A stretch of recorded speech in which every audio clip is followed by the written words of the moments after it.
দক্ষিণ এশিয়ার ভূ রাজনীতিতে আবারও উত্তেজনা বাড়াচ্ছে চীন, পাকিস্তান ও ভারতের ত্রিমুখী দ্বন্দ্ব। ভারত মহাসাগরে শক্তি বাড়াচ্ছে ঘনিষ্ঠ দুই মিত্র চীন ও পাকিস্তান, যা নিজেদের উপর হুমকি হিসেবে দেখছে ভারত। আর এই হুমকি মোকাবেলায় এবার ব্যাপক সামরিক সংস্কার শুরু করেছে নয়াদিল্লি। বিস্তারিত ডেস্ক রিপোর্টে।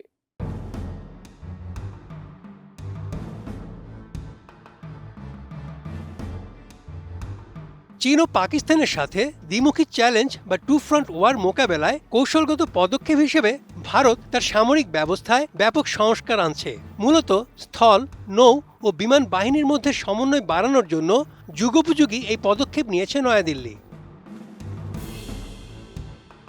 এই সংক্রান্ত একটি ইন্টিগ্রেটেড থিয়েটার কমান্ডস প্রস্তাব মে মাসে ভারতের প্রতিরক্ষা মন্ত্রী রাজনাথ সিং এর কাছে জমা দেওয়া হয়েছে এবং এটি প্রতিরক্ষা মন্ত্রণালয় ও নিরাপত্তা বিষয়ক মন্ত্রিসভা কমিটির অনুমোদনের অপেক্ষায় রয়েছে।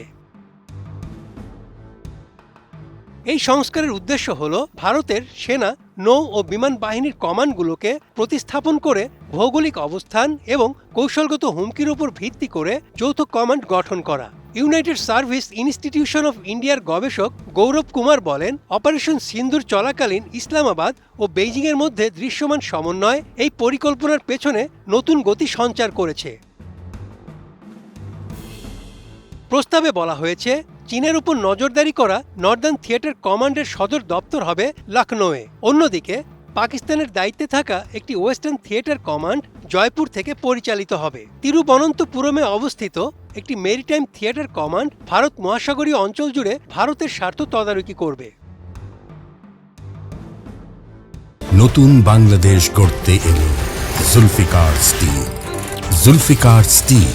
গৌরব কুমার বলেন, আগে চীন ও পাকিস্তানকে মূলত দুটি পৃথক নিরাপত্তা সমস্যা হিসেবে দেখা হতো, কিন্তু ক্রমশই এমন একটি ধারণা তৈরি হয়েছে যে ভবিষ্যতে যে কোনো সংকটে উভয় দিক থেকে চাপ আসতে পারে, যা একই সাথে অথবা পরস্পর সংযুক্ত উপায়ে হতে পারে।